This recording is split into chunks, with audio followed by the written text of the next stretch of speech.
ഒരു വളരെ ചെറിയ കഥ പറയാം. തെരഞ്ഞെടുപ്പുമായി ബന്ധപ്പെട്ട് വികസന സംവാദത്തിന് ശ്രീ പിണറായി വിജയൻ ശ്രീ വി ഡി സതീശനെ വെല്ലുവിളിച്ചു. സംവാദത്തിന് തയ്യാർ, തീയതിയും സ്ഥലവും കുറിച്ചോളൂ എന്ന് പ്രതിപക്ഷ നേതാവ്. കഥ അവസാനിച്ചു. കഥ മാത്രമല്ല, സർക്കാരിന്റെ കാര്യവും അവസാനിച്ചു. പരസ്യ സംവാദത്തിൽ നിന്ന് മുങ്ങിയ മുഖ്യമന്ത്രി പിന്നെ പൊങ്ങിയത് CIDമാർ മാനേജ് ചെയ്യുന്ന ഫേസ്ബുക്കിലാണ്. ഇനി ആ ഫേസ്ബുക്ക് സംവാദം നോക്കാം. ഇരുണ്ട കാലമാണത്രേ. ഏത് കാലം? ശ്രീ ഉമ്മൻചാണ്ടി സാർ കേരളം ഭരിച്ചിരുന്ന 2011 മുതൽ 16 വരെ ഇരുണ്ട കാലമാണ്. മുഖ്യമന്ത്രി തുടങ്ങിയ ക്യാമ്പയിനാണ്. അതിനകത്ത് ആദ്യം തന്നെ പറയുന്നു, മുടങ്ങിയ ക്ഷേമം 18 മാസം വരെ ക്ഷേമ പെൻഷൻ കുടിശ്ശിക വരുത്തിയ UDF കാലം. ശ്രീ വിജയ, നിങ്ങൾ എന്തൊരു വലിയ കള്ളനാണ്. പച്ചക്കിങ്ങനെ കള്ളം പറയാൻ നിങ്ങൾക്ക് ചില്ലറ ഉളുപ്പൊന്നും പോരാ. എത്ര കാലമായി ഫേസ്ബുക്കിലും നിയമസഭയിലും ചാനൽ ചർച്ചകളിലുമൊക്കെ പോരാളി ഷാജി തൊട്ട് പോരാളി വിജയൻ വരെ തേഞ്ഞൊട്ടിയ ക്യാപ്സൂളുമായിട്ടാണ് മുഖ്യമന്ത്രി ഈ തെരഞ്ഞെടുപ്പിലെത്തിയിരിക്കുന്നത്. ക്ഷേമ പെൻഷനുമായിട്ട് ബന്ധപ്പെട്ട് നിങ്ങൾ പറയുന്ന ഏറ്റവും വലിയ കള്ളം ക്ഷേമ പെൻഷൻ തുടങ്ങിയത് നിങ്ങളാണെന്നാണ്. അത് തന്നെ തെറ്റാണ്. ശ്രീ ആർ ശങ്കർ കേരളത്തിന്റെ മുഖ്യമന്ത്രിയായിരിക്കുമ്പോഴാണ് കേരളത്തിൽ ആദ്യമായി ക്ഷേമ പെൻഷനുകൾ തുടങ്ങുന്നത്. ഉമ്മൻചാണ്ടി സാറിന്റെ കാലത്ത് ക്ഷേമ പെൻഷനുകളെ പറ്റി എടുക്കുമ്പോൾ നിങ്ങൾ പറയുന്ന ഏറ്റവും പ്രധാനപ്പെട്ട കള്ളം 18 മാസം കുടിശ്ശിക വരുത്തി എന്നുള്ളതാണ്. AKG സെന്ററിലെ ക്യാപ്സൂൾ ഞാൻ പറയുന്നില്ല. പകരം കേരള നിയമസഭയിലെ നക്ഷത്ര ചിഹ്നമിടാത്ത ചോദ്യം നമ്പർ 371, 14ാം കേരള നിയമസഭ 5ാം സമ്മേളനം.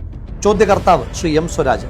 ഉത്തരം നൽകുന്നത് കേരളത്തിന്റെ അന്നത്തെ ധനകാര്യമന്ത്രി ശ്രീ PM തോമസ് ഐസക്. ഈ സർക്കാർ അധികാരമേൽക്കുമ്പോൾ ക്ഷേമ പെൻഷനുകൾ എത്ര മാസം കുടിശ്ശികയുണ്ടായിരുന്നു എന്ന് തരംതിരിച്ചറിയിക്കാമോ? അതിന് മറുപടി തോമസ് ഐസക് പറയുന്നു, ഈ സർക്കാർ അധികാരമേൽക്കുമ്പോൾ 2014 നവംബർ മുതൽ 2015 ജനുവരി വരെയുള്ള ക്ഷേമ പെൻഷൻ തുക വിതരണം ചെയ്യപ്പെടാതെ വാർദ്ധക്യകാല പെൻഷൻ, വിധവാ പെൻഷൻ തുടങ്ങിയ പെൻഷനുകളുടെ ലിസ്റ്റ് പറയുകയാണ്. അതായത് 3 മാസത്തെ മാത്രം പെൻഷൻ തുകയെ നിങ്ങൾക്ക് എങ്ങനെയാണ് 18 മാസം എന്ന് പറയാൻ കഴിയുക? മാത്രമല്ല, 18 മാസക്കാലം പെൻഷൻ മുടങ്ങിക്കിടന്നാൽ ഏതാണ്ട് 7000-ഓളം കോടി രൂപ ആ കുടിശ്ശികയായി നിങ്ങൾ അടയ്ക്കേണ്ടി വരും. ബഹുമാന്യനായ കേരളത്തിന്റെ ധനകാര്യ വകുപ്പ് മന്ത്രി 2017 അവതരിപ്പിച്ച ബഡ്ജറ്റിൽ തന്നെ പറഞ്ഞിരിക്കുന്നു 1000 കോടിക്കടുത്ത് മാത്രമാണ് മുൻ സർക്കാരിന്റെ കുടിശ്ശിക അടച്ചിട്ടുള്ളത് എന്ന്. മാത്രമല്ല, പെൻഷനുമായിട്ട് ബന്ധപ്പെട്ട് ഉമ്മൻചാണ്ടി സാർ വർധനവ് വരുത്തിയിട്ടില്ല എന്നാണ് നിങ്ങൾ പറയുന്നത്. അത് എത്ര വലിയ കള്ളമാണ്. കേരളത്തിൽ ഉമ്മൻചാണ്ടി സാറിന്റെ കാലത്ത് മൾട്ടിപ്പിൾ പെൻഷൻ സമ്പ്രദായമായിരുന്നു. അതായത് ഒരാൾക്ക് 3 പെൻഷൻ വരെ കിട്ടുന്ന സാഹചര്യം ഉണ്ടായിരുന്നു. ഇപ്പോൾ അവിടെ നിന്ന് സിംഗിൾ പെൻഷനായി, ഒരാൾക്ക് പരമാവധി 1 പെൻഷൻ മാത്രം. ഉമ്മൻചാണ്ടി സാറിന്റെ കാലത്ത് 300 രൂപയായിരുന്ന പെൻഷൻ അത് അദ്ദേഹം തന്നെ 400 ആക്കി, 500 ആക്കി, 600 ആക്കി, 1000 ആക്കി, 1100 ആക്കി, 1200 ആക്കി. ഒരു പെൻഷൻ 1400 ആക്കിയതിനു ശേഷം മാത്രമാണ് ശ്രീ ഉമ്മൻചാണ്ടി സാർ അധികാരം വിട്ടൊഴിയുന്നത്. ഉമ്മൻചാണ്ടി സാറിന്റെ ഗവൺമെന്റിന്റെ കാലത്ത് പെൻഷൻ മേഖലയിൽ വരുത്തിയ മറ്റൊരു വിപ്ലവകരമായ മാറ്റം 2011 ആണ്ട് വരെ കേരളത്തിൽ ആകെ പെൻഷൻ വാങ്ങുന്ന ആളുകളുടെ എണ്ണം 16 ലക്ഷമായിരുന്നത് ഉമ്മൻചാണ്ടി സാറിന്റെ കാലത്ത് 34 ലക്ഷമായി മാറ്റി. മാത്രമല്ല, മറ്റു ചില ക്ഷേമ പെൻഷൻ 8 ലക്ഷം കൂടി കൂട്ടുമ്പോൾ 42 ലക്ഷം ആളുകൾക്ക് ഈ സർക്കാർ പെൻഷൻ കൊടുത്തിരുന്ന സർക്കാരിനെയാണ് ഉമ്മൻചാണ്ടി സാർ നയിച്ചുകൊണ്ടിരുന്നത്. ഇനി നിങ്ങളുടെ സർക്കാരിന്റെ പ്രത്യേകത എന്താണ്? ശ്രീ പിണറായി വിജയൻ കേരളത്തിന്റെ മുഖ്യമന്ത്രിയായതിനു ശേഷമാണ് പെൻഷൻ കൊടുക്കുവാൻ വേണ്ടി പ്രത്യേകമായി പെട്രോളിനും ഡീസലിനും 2 രൂപ വീതം സെസ് ഏർപ്പെടുത്തിയത്. എന്നിട്ടും നിങ്ങൾ 4-5 മാസം പെൻഷൻ മുടക്കിയതിന്റെ ഭാഗമായിട്ട് ചക്കിട്ടപ്പാറയിലെ ജോസഫ് എന്ന് പറയുന്ന ഒരു സാധു മനുഷ്യന് ആത്മഹത്യ ചെയ്യേണ്ടി വന്ന സാഹചര്യം ഈ നാട്ടിലുണ്ടായിട്ടില്ല. ഈ തെരഞ്ഞെടുപ്പ് കാലത്ത് നിങ്ങളുടെ മറ്റൊരു പ്രധാനപ്പെട്ട ക്യാപ്സ്യൂളാണ് പവർക്കെട്ടില്ലാത്ത കേരളം. ശ്രീ വിജയനോട് ചോദിക്കുന്നു, പവർക്കെട്ട് ഒഴിവാക്കാൻ ഈ സർക്കാർ ചെയ്ത നടപടി എന്താണ്? എവിടെ നിന്നാണ് തുടക്കം? പവർക്കെട്ടില്ലാത്ത കേരളം എന്ന ക്യാമ്പയിൻ നിങ്ങൾക്ക് നടത്താൻ പറ്റുന്നത് 2016 ശ്രീ പിണറായി വിജയൻ മഴുവറിഞ്ഞുണ്ടായതാണ് കേരളം എന്ന് വിശ്വസിക്കുന്ന ഒരു സംഘം അല്പബുദ്ധികളായ വിജയൻ സേനക്കാർ പറയുന്ന മറ്റൊരു പ്രധാനപ്പെട്ട പ്രചരണം പവർക്കെട്ടില്ലാത്ത കേരളമാണ് വിജയന്റെ കാലമാണ്. ഒരു കാര്യം തിരിച്ചു ചോദിച്ചോട്ടെ, കേരളത്തിൽ ഇന്ന് പവർക്കെട്ടില്ലാതാകാൻ ശ്രീ പിണറായി വിജയന്റെ കാലത്ത് 16 മുതൽ 26 വരെ എടുത്ത സവിശേഷമായ ഇടപെടൽ എന്താണ്? ഇന്ന് കേരളത്തിൽ പവർക്കെട്ടില്ലാതിരിക്കുന്നുവെങ്കിൽ അതിന് 3 പ്രധാനപ്പെട്ട കാരണങ്ങളാണുള്ളത്. ഒന്ന്, 2012 ദക്ഷിണേന്ത്യൻ സംസ്ഥാനങ്ങളിൽ വൈദ്യുതി പ്രതിസന്ധി രൂക്ഷമായപ്പോൾ എല്ലാ സംസ്ഥാനങ്ങളിലും വൈദ്യുതി ലഭ്യമാക്കുവാൻ വേണ്ടിയിട്ട് ശ്രീ മൻമോഹൻ സിംഗിന്റെ ഗവൺമെന്റ് നടപ്പിലാക്കിയ നാഷണൽ ഗ്രിഡ് പോളിസി. അങ്ങനെ 2013 മുതൽ രാജ്യത്ത് എവിടെ നിന്ന് വേണമെങ്കിലും കേരളത്തിലേക്ക് വൈദ്യുതി എത്തിക്കുവാൻ ആവശ്യമായിട്ടുള്ള നയങ്ങൾ ആ സർക്കാരിന്റെ ഭാഗത്തുനിന്നുണ്ടായി. രണ്ടാമത്തെ പ്രധാനപ്പെട്ട കാരണം സോളാർ മേഖലയിൽ ഉണ്ടായ വലിയ തോതിലുള്ള വൈദ്യുതി ഉൽപ്പാദനമാണ്. സോളാറിന്റെ പേരിൽ ഒരുപാട് പഴി കേട്ടിട്ടും നയങ്ങളിൽ നിന്ന് ഒരടി പോലും പിന്നോട്ട് പോകാതിരുന്ന ഉമ്മൻചാണ്ടി സർക്കാരിന്റെ ഇടപെടലുകളുടെ ഭാഗമായി 2016 14.15 മെഗാവാട്ട് ആയിരുന്ന സോളാർ എനർജിയുടെ പ്രൊഡക്ഷൻ 2026 എത്തുമ്പോൾ പല മടങ്ങ് വർദ്ധിച്ച് 1700 മെഗാവാട്ടിലേക്ക് എത്തിയപ്പോൾ നമുക്ക് മറ്റൊരു മേഖലയിൽ നിന്ന് വലിയ തോതിൽ വൈദ്യുതി എത്തുവാനായി തുടങ്ങി. ഉമ്മൻചാണ്ടി സാറിന്റെ കാലത്ത് 4 രൂപ 29 പൈസയ്ക്ക് ഉണ്ടാക്കിയിരുന്ന ദീർഘകാല വൈദ്യുതി കരാർ ഈ സർക്കാർ വന്നപ്പോൾ 6 രൂപ 12 പൈസയ്ക്ക് വർദ്ധിപ്പിച്ചത് കാരണമാണ് പിന്നീട് വൈദ്യുതി ചാർജിൽ വർധനവുണ്ടാകുന്നതും ഇപ്പോഴും അങ്ങിങ്ങായി പവർക്കെട്ടുകൾ ഉണ്ടാകുന്നതിന്റെ പ്രധാനപ്പെട്ട കാരണം. ഇനി നിങ്ങൾ പറയൂ, ഈ സർക്കാർ എന്ത് ചെയ്തിട്ടാണ് പവർക്കെട്ടില്ലാത്ത കേരളം ഉണ്ടായത്? ഇനി മറ്റൊരു കാരണം കൂടിയുണ്ട് കേട്ടോ. നിങ്ങൾ അറബിക്കടലിലേക്ക് തള്ളിയ ഇൻഡോ US ന്യൂക്ലിയർ ഡീലും അതുപോലെ തന്നെ നിങ്ങൾ സമരം ചെയ്ത് നിർത്തലാക്കാൻ ശ്രമിച്ച കൂടംകുളം പദ്ധതിയുമൊക്കെ കേരളത്തിന് ഇഷ്ടംപോലെ വൈദ്യുതി എത്തുന്നതിന് പ്രധാനപ്പെട്ട കാരണങ്ങളാകുന്നുണ്ട് കേട്ടോ. ഡൽഹി പോലെയുള്ള ക്യാപിറ്റൽ സിറ്റിയിൽ ഉണ്ടായിരുന്ന മെട്രോയെ കൊച്ചു കേരളത്തിലേക്ക് എത്തിച്ച ഉമ്മൻചാണ്ടി സാറിന്റെ കാലത്തെയാണോ നിങ്ങൾ ഇരുണ്ട കാലമെന്ന് അടയാളപ്പെടുത്തുന്നത്? വാദത്തിന് വേണ്ടി നിങ്ങൾ പറയാറുണ്ട് ശ്രീ പിണറായി വിജയന്റെ കാലത്താണ് മെട്രോ കൊച്ചിയിൽ ഉദ്ഘാടനം ചെയ്യപ്പെട്ടത് എന്ന്. അത് ശരിയാണ്, 2017. പക്ഷേ ഉമ്മൻചാണ്ടി സാറായിരുന്നു 2016 വരെ ഈ കേരളത്തിന്റെ മുഖ്യമന്ത്രി. ഒരു വർഷം കൊണ്ട് മെട്രോ ട്രാക്ക് പൂർത്തീകരിച്ച് മെട്രോ ഓടിത്തുടങ്ങുവാൻ പിണറായി വിജയന്റെ കയ്യിൽ മാന്ത്രികതണ്ടൊന്നുമില്ലല്ലോ. എന്താ ഈ സർക്കാർ ചെയ്തത്? ചെടിച്ചട്ടി വെച്ചു, പെയിന്റ് അടിച്ചു, ഉദ്ഘാടനം ചെയ്തു. ഇതല്ലാതെ എന്താണ് ഈ സർക്കാരിന്റെ കോൺട്രിബ്യൂഷൻ? ഇപ്പോഴും ഫേസ് 2 എക്സ്പാൻഷൻ 10 വർഷമായിട്ടും പെൻഡിംഗ് ആണെന്ന് പറയുമ്പോൾ അറിയാം ഈ സർക്കാരിന്റെ മെട്രോയിലെ കെടുകാര്യസ്ഥത. മാനും മനുഷ്യനും കയറാതെ പാമ്പുകൾ കയ്യേറിയിരുന്ന മൂർഖൻപറമ്പ് എന്ന് പറയുന്ന ഒരു സ്ഥലത്തെ പറ്റി കേട്ടിട്ടുണ്ട്.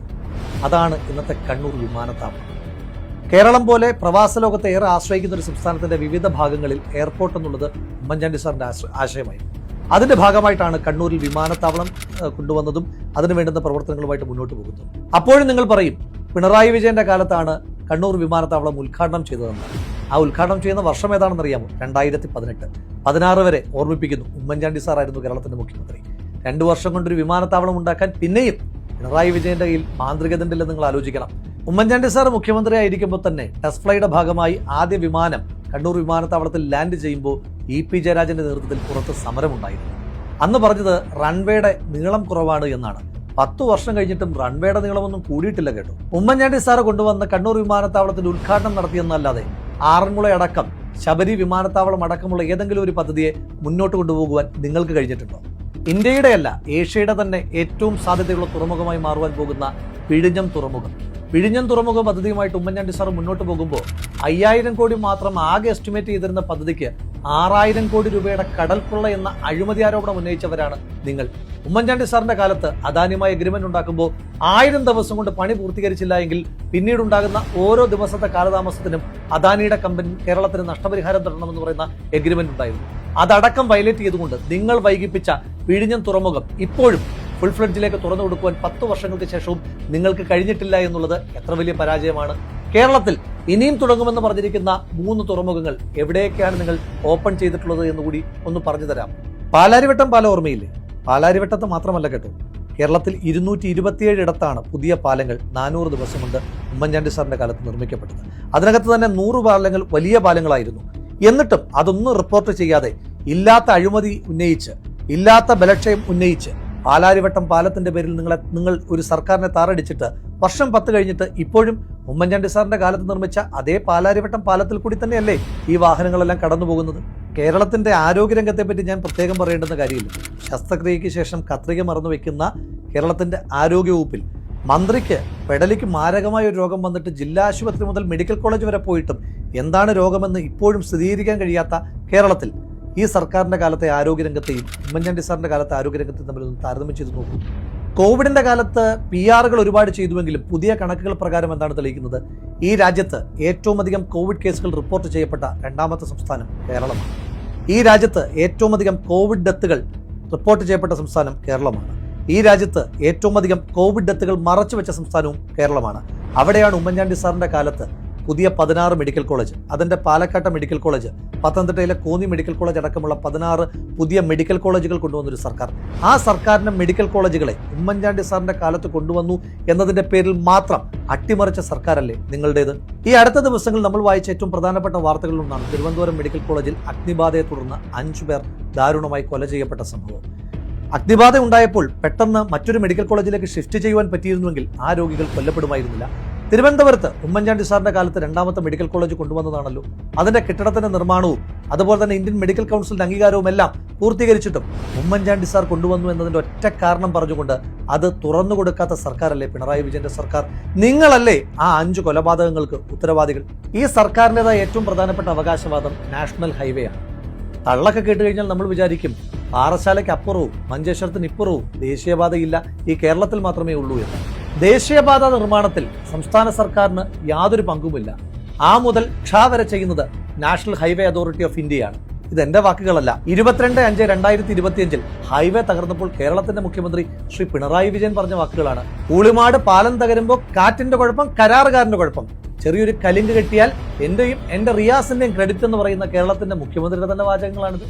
നാഷണൽ ഹൈവേയുമായി ബന്ധപ്പെട്ട് നിങ്ങൾ പറയുന്ന മറ്റൊരു പ്രധാനപ്പെട്ട ആർഗ്യുമെന്റ്, ഈ സർക്കാരിന്റെ കാലത്താണ് അത്രേ ഭൂമി ഏറ്റെടുക്കുവാൻ കഴിഞ്ഞത്. മുൻ സർക്കാർ അത് പൂട്ടിപ്പോയിരുന്നു അത്രേ. യാഥാർത്ഥ്യം എന്താണ്? 2013 ശ്രീ മൻമോഹൻ സിംഗ് ഇന്ത്യയുടെ പ്രധാനമന്ത്രി ആയിരിക്കുമ്പോഴാണ് ഈ ഭൂമി ഏറ്റെടുക്കലുമായി ബന്ധപ്പെട്ട് ന്യായമായ കോമ്പൻസേഷൻ കൊടുക്കുന്ന പുതിയ ഒരു നിയമം ഈ രാജ്യത്ത് കൊണ്ടുവരുന്നത്. അതിന്റെ ചുവട് പിടിച്ചുകൊണ്ട് 2014 തൊട്ട് ഇങ്ങോട്ടാണ് ന്യായ വില കിട്ടി തുടങ്ങിയത്. അതിന്റെ അടിസ്ഥാനത്തിലാണ് ആളുകൾ ഭൂമി കൊടുക്കുവാൻ തയ്യാറായത്. ഇനിയൊന്ന് പറയട്ടെ, കോഴിക്കോടടക്കം പാലക്കാട് അടക്കമുള്ള പ്രദേശങ്ങളിൽ ദേശീയ ഹൈവേക്കെതിരായിട്ട് ഏറ്റവും അധികം സമരം ചെയ്തതാരാണ്? നിങ്ങളല്ലേ.